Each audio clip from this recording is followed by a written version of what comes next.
Hello everyone, it's me, Mori, and welcome back to my channel. I wanted to show you guys how to make some punk patches today, so that's what we're gonna do. These ones I'm showing on the screen are just freehand. I painted them with some acrylic paint onto some old t-shirt fabric.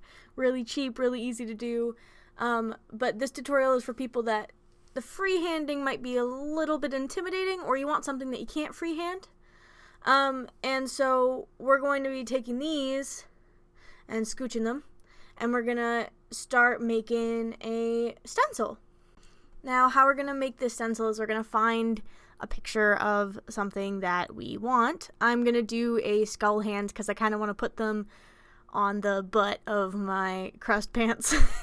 So what we're gonna do is we're gonna save the picture onto our computer. And if you have a printer, you can just print this out, and it makes this whole step a little bit easier. I don't, and it's expensive. So what I do is I'm going to size down this this clip art to a size that I think is okay for a patch. And then what I'm going to do is just trace onto a piece of plain white, like printer paper, with a pretty soft pencil. And we use a soft pencil so that it doesn't damage the screen of your computer. The pencil I'm going to use is just like a charcoal pencil. I really love candy and punk culture in a very similar way.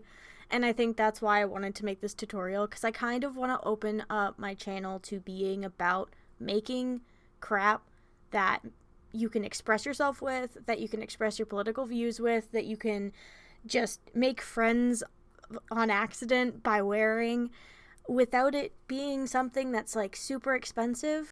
A lot of alt culture recently especially just feels like it's been so commodified, and it's so sad because like it all stemmed from not having money and just kind of throwing shit together and figuring out what was made you feel most comfortable in yourself, and I really want to bring that back. So like this is the first step. Anyway, so once you're all done getting that sketched out, we're going to take the piece of paper and we're going to just need some masking tape. I have some painter's tape that was just lying around, and a X-Acto knife, or another like craft knife or utility knife or something like that.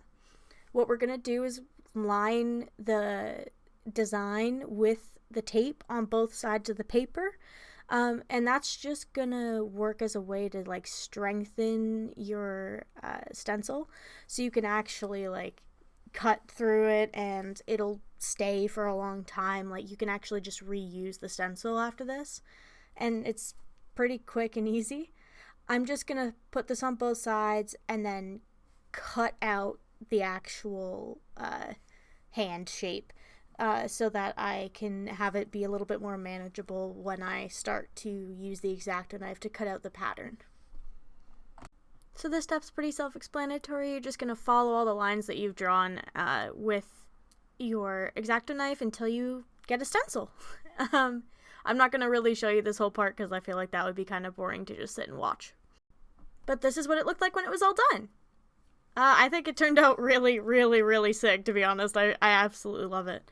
So that's what it looks like. And now we're just going to take some fabric. This is just an old t-shirt I've cut up. It's one of the ones that I've been using for most of my stuff. And we're going to just tape it down to make sure that it's, like, it all is stable. And I'm also going to tape down the stencil. I did a practice one, which is why it already has paint on it. And I didn't tape down the stencil, so it came out just slightly more messy than I would have liked.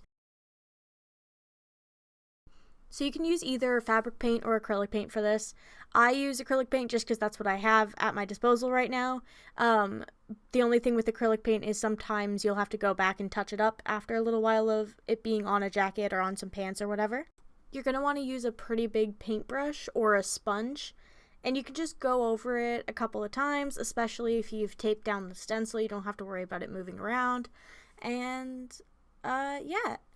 I would also recommend leaving the stencil on while it dries, at least for the first little bit, so that when you pull up, it doesn't just smear the paint, because that's also something that I've done in the past that just kind of ruins it, and then you have to go make another one.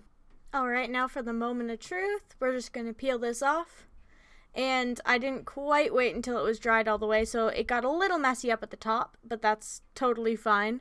In the end, it's actually going to look more like this, because I was able to take a Sharpie and go around the edge with it. So that's it. That's how you make your punk patches. If you like this, let me know in the comments below, and drop a like and subscribe and all that fun stuff, and have a great day.